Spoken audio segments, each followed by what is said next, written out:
Hey guys, welcome to another episode of the Gist with Ada. On today's gist, I want to talk about the 7 ways that you can transform your life into a better life, even as you're waiting to get married. As a single lady, the waiting period can be tough, but it is not the time for you to just stay put and wait. It is time for you to become better versions of yourself.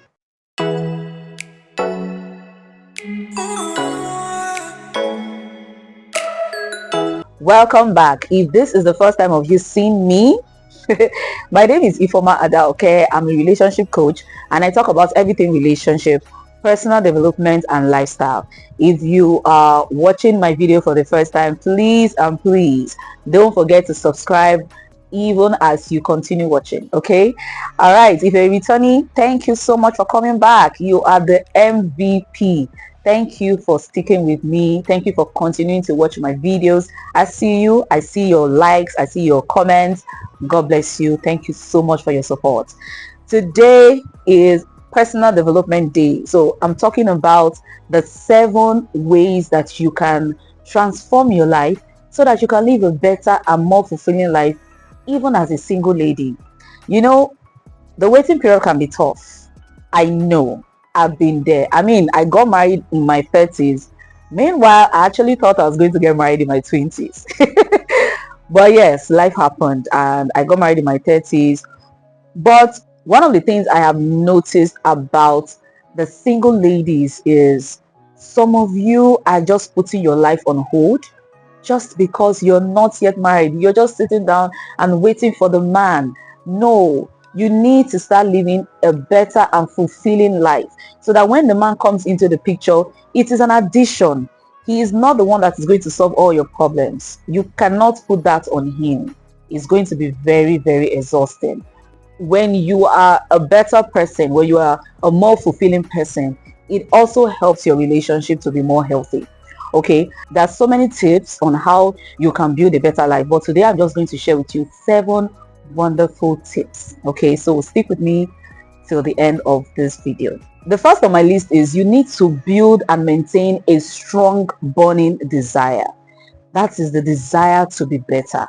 That is the desire to grow. It could be the desire to learn new things. It could be the desire to build new life, to build new things. Okay, it is not enough for you to say you have a goal. It is this desire that will push you to achieving those goals no matter the obstacle that you encounter, because obstacles will come. Let's not deceive ourselves. Obstacles will come. So that is why you need this burning desire to put you on your toes, to just keep pushing you until you achieve those goals. The second on my list is get to know yourself better. So how well do you know yourself? I'm not talking about your name, where you come from, who gave birth to you. No. I'm talking about knowing your values. I'm talking about knowing your boundaries. I'm talking about knowing your desires, what you truly desire. Do you know yourself? Do you know your personality very well? Do you know the things that ticks you? Do you know the things that you really don't stand for? Do you know those things? So this is the time for you to actually get to know yourself better, get clarity on who you truly are. Because this step, this was even supposed to be my number one. Like, you need to know yourself enough so that it can help you choose the right partner, the person that aligns with your true self. Do you understand? So you need to know yourself better. This is the time for you to build a better relationship with yourself. So the third on my list is engage in transformative thought process. This means the process of, transforming the way you think. Yes, this is the time for you to start working on your thoughts. What do you think about yourself? What do you think about marriage? What do you think about life? What do you think about relationship? What do you think about children? This is the time for you to start thinking, start transforming your thoughts. The reason is because we absorb a lot of things on social media. A lot of things. Somebody is posting this and then we just absorb it. Somebody is posting this, we just absorb it, whether it is negative or positive.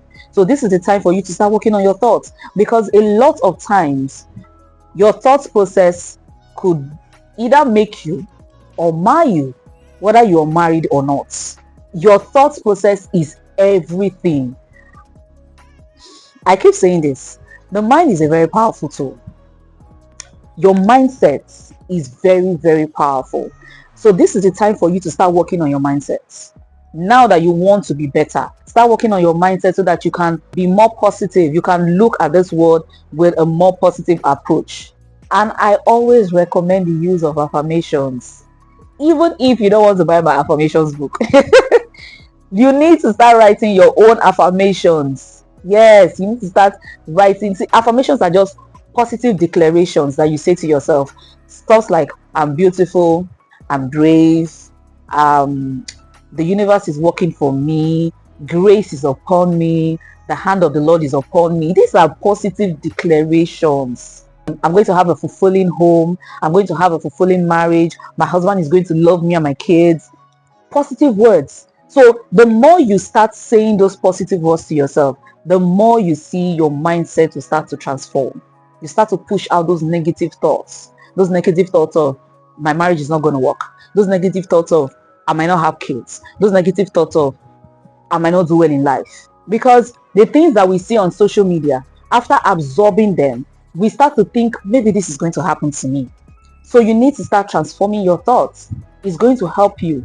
If you keep having negative thoughts all the time, what are you get married tomorrow and you're in your husband's house? Those negative thoughts will begin to follow you again. So that's why I said, is either it makes you or it mars you.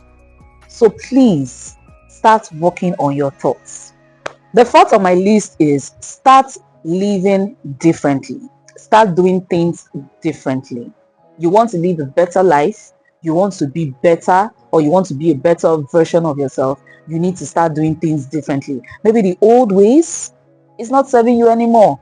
The old ways of living life, the old ways of thinking, the old ways of acting is not serving you anymore. So start doing things differently.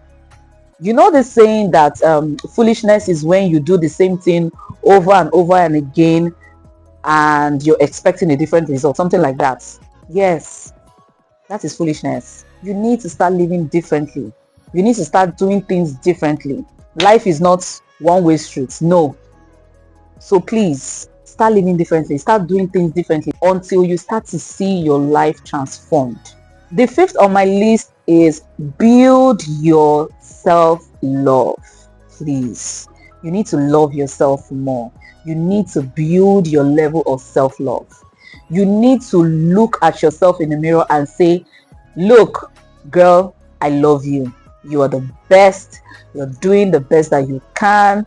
You are everything and more. Yes, build a loving relationship with yourself. Love yourself. The reason why some of you take things that you're not supposed to take is because you don't love yourself enough. I see some ladies in abusive relationships and I'm wondering, why are you there? Why? No disrespect to anybody. But if you love yourself enough, you would know that there are some things that you're not supposed to take. You will know that there are some things you're not supposed to endure. You're supposed to look at yourself in the mirror and say, why am I here? Why am I allowing this individual treat me the way he's treating me? I am much more than this. I deserve much more than this. So when you build your level of self-love, you're going to see your life transformed.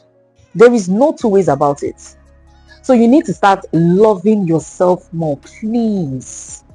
You need to start loving yourself more. You deserve more. You deserve the whole world. God has made us to be beautiful. When he made us, he said, we are beautifully and wonderfully made. That is how the Bible described us. Okay, so please learn to build your self-love. Learn to love yourself more. Okay. The sixth on my list is stop comparing yourself to others. Stop. Please. You are unique. You are different from the next person beside you, from your sibling, from even your twin. You are different. So stop comparing yourself to others. You cannot be them. They cannot be you. Please stop comparing yourself to others. You're doing yourself a disservice to think that you're supposed to be like your friend. You're supposed to be like your sister. You're supposed to be like your boss. You need to understand that God made you for a different purpose. So you're not supposed to be like your sister, your friend, whoever is around you. You're supposed to be you. So embrace your uniqueness. Stop comparing yourself. If you want to build your self-love, one of the things that you need to do is to stop comparing yourself. You are unique, you're beautiful, you are different, you are made for a purpose. And that purpose is what you're supposed to ask God, so that He will direct you to be a better version of yourself, to be who you are meant to be. And the moment you start embracing yourself and being you, you would notice that your life will start to transform. You will start to live a better life. You will start becoming a better version of yourself. So please stop comparing yourself to others. You cannot be any other person but you. So the last on my list is be grateful. You need to be grateful. There's a lot to be grateful for. Yes, you are in your waiting period. Yes, you are not yet married. Yes, you do not have kids. I hear it all over again. But be grateful. Be grateful for that job. Be grateful for life. Be grateful for family. Be grateful for your finances. Be grateful for your business. Be grateful. There's a lot to be grateful for. Be grateful for connections. Be grateful because you're brave. Be grateful because you're intelligent. There's a lot to be grateful for. There are so many blessings that we have that money cannot buy. There are so many blessings that we have that we cannot even count. If you are asked to count all the blessings that you've had since you were born into this world and now, there are so many. You cannot even pay for them. So be grateful. Be grateful to God. He is a good God. The more grateful you are, the more doors will continue to open for you. The more blessings you will continue to get from God. So be grateful for the ones that He has done, because He's going to do more. Okay? So there you have it. 7 important tips that can help you live a more fulfilling and transformed life while you wait for Mr. Right. You need to understand that waiting for Mr. Right does not mean you should just sit in one place. You too have to be Mrs. Right. I hope you know that. So I hope these tips will help you become better. Please don't forget to like, subscribe, and share this video. I'll see you in the next one. All right. Take care and God bless. Bye.